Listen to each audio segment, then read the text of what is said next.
제4장 개화꾼이 되어.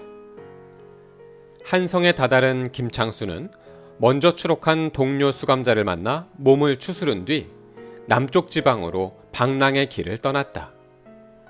탈옥을 한 죄수인이 당장 고향으로 갈 수가 없었다. 과천, 수원, 오산을 거쳐 충청도와 전라도, 경상도를 두루 돌아다녔다. 주로 아는 사람들의 집을 찾아다니며 신세를 졌지만 때로는 아는 이 하나 없는 낯선 지방을 여행하기도 했다. 하루는 충청도의 계룡산에 들렀다가 한 나그네를 만났다. 동학사에서 점심을 먹으면서 나그네가 먼저 말을 건네 서로 이야기가 오가게 되었다. 나는 공주에 사는 이서방이라고 하오. 나는 개성 사람인데 장삿길에 나섰다가 실패하고 떠돌고 있다오. 김창수는 얼떨결에 거짓으로 꾸며댔다. 당신은 장사에 실패했지만 나는 인생에 실패한 몸이오. 일찍이 호라비가 되어 이제 중이나 될까 하고 마곡사로 가는 길이오. 마곡사로요? 김창수는 마곡사라는 말에 문득 호기심이 일어났다. 그날 김창수는 이서방을 따라 마곡사까지 갔다가 승려가 돼버렸다. 머리를 깎고 원종이라는 법명도 지어받았다. 그러나 승려가 된 것은 잠시 동안 몸을 숨기는 데에 안성맞춤이었기 때문이지 영원히 불법에 귀의하려는 것은 아니었다. 마곡사에서 반년쯤 지내는 동안 해가 바뀌었다. 김창수는 부모님 안부도 궁금하고 세상 일도 알아보고 싶어 마곡사의 큰 스님께 작별을 구하고 북쪽으로 길을 떠났다. 그가 한성, 개성을 거쳐 평양으로 가던 중 해주 수양산의 신광사에 며칠간 머무를 때였다. 부모님의 안부만 알아오라고 사람을 보냈더니 부모님이 그 사람의 뒤를 쫓아 신광사로 왔다. 감격의 상봉을 마친 뒤 아버지는 아들에게 지난 일을 들려주었다. 작년 3월 네 말대로 집으로 돌아갔는데 뒤미처 인천에서 순검이 와서 우리를 잡아갔다. 네가 있던 감옥에서 모진 고문을 당하다가 네 어미는 먼저 풀려나고 나는 석 달 뒤에야 나왔다. 그러나 네가 죽었는지 살았는지 알 길이 없어 꿈만 사나워도 종일 밥을 못 먹곤 했다. 김창수는 얼마 뒤 평양 부근에 있는 영천사의 주지스님이 되어 부모님을 모시고 지냈다. 가을이 되자 김창수는 상투를 틀고 두루마기를 입었다. 원종이란 법명을 버리고 다시 김창수가 된 것이다.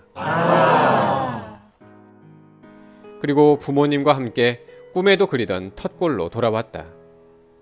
하지만 고향도 농사일도 김창수의 마음을 붙잡지 못했다. 기울어가는 나라를 위해 무엇인가 해야 할 일이 있을 것만 같았다. 이듬해 봄이 되자 김창수는 도망치듯 다시 고향을 떠나 강화도로 갔다. 인천에서 옥살이를 할 때 자기를 구하려고 애쓴 김경득을 만나기 위해서였다. 그러나 김경득은 없고 그의 동생이 집을 지키고 있었다.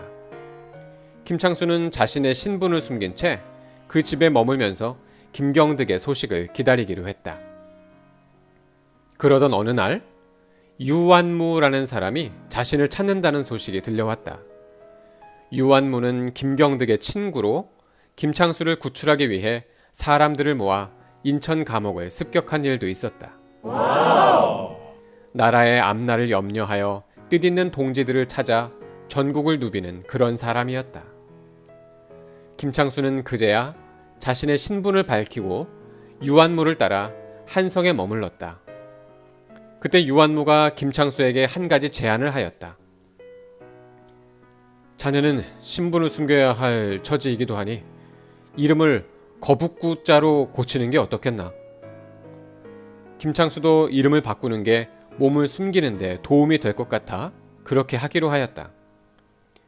유완무를 비롯한 다른 동지들과 지내던 어느 날 꿈속에 아버지가 나타나서 글자를 써서 보여주는데 황천이라는 두 글자였다. 잠을 깬 김구는 불길한 생각에 잠겼다. 봄에 집을 떠나올 때 아버지의 건강이 좋지 않았기 때문에 더욱 걱정이 되었다. 이튿날 날이 밝자마자 김군은 일찍 길을 떠나 고향으로 향했다.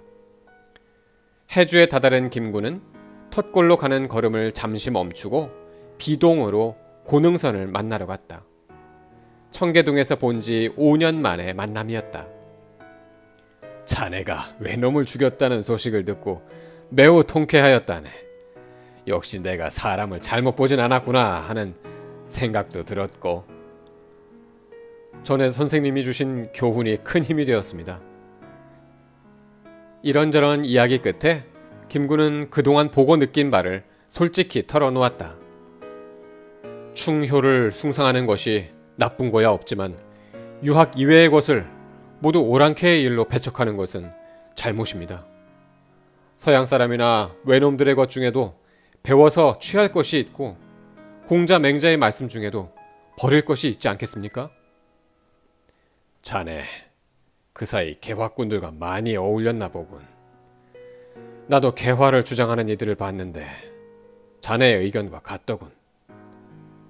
가장 시급한 일은 신교육입니다. 선진국의 교육 제도를 본받아 학교를 많이 세워서 청소년들을 가르쳐야 합니다. 그것이 나라를 지키는 밑거름입니다.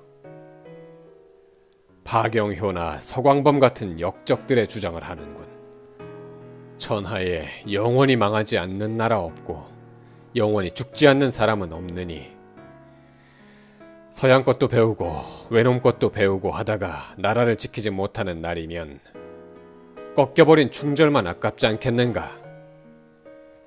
김군은 스승 고능선과의 사이에 가로막힌 벽을 느끼고 안타까움을 금치 못한 채 이튿날 텄골로 갔다. 과연 김구의 아버지는 병세가 위독했다. 구할 수 있는 약은 다 써보았지만 별 효험이 없었다. 김군은 아버지가 손가락을 베어 그 피를 마시게 해 할머니를 사흘간 더 사시게 했다는 이야기를 떠올렸다. 그는 어머니에게 걱정을 끼치지 않으려고 궁리한 끝에 남의 눈에 띄지 않는 허벅지에서 살 한 점을 도려냈다. 아무도 몰래 그것을 아버지의 입속에 넣었지만 효과가 없었다. 살을 베는 것도 진정한 효자나 할 일이지. 나 같은 불효자는 그것도 제대로 못할 노릇이구나. 김구는 이렇게 탄식하며 울었다. 결국 아버지는 김구의 정성에도 불구하고 10여일 만에 아들의 무릎을 베고 영원히 눈을 감고 말았다. 이때 김구의 나이 24이었다.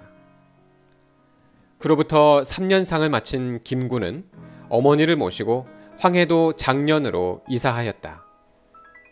그곳의 진사 오인형이 과수원과 농사지을 땅을 마련해주면서 교육사업에 힘써달라고 부탁했기 때문이다. 김구는 농사를 짓는 한편 새로 생긴 광진학교에서 학생들을 가르쳤다. 수학과 지리, 역사 등의 신학문을 가르치는 학교였다. 이때 김구는 벌써 기독교인이 되어 평양에서 교회가 주최한 사범 강습도 받은 뒤였다. 1904년 김구는 28살의 나이에 비로소 결혼을 했다. 신부는 같은 기독교인으로 15살의 최준예라는 어린 처녀였다. 김구는 최준예를 한성에 있는 경신학교로 보내 신학문 공부를 시켰다.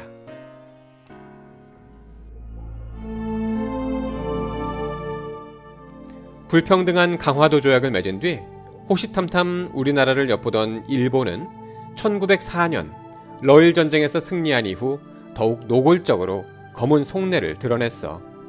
결국 1905년 11월 17일 일본의 외교권을 넘기는 을사조약이 체결되었단다. 그럼 강제로 을사조약을 맺은 그때로 되돌아가 볼까?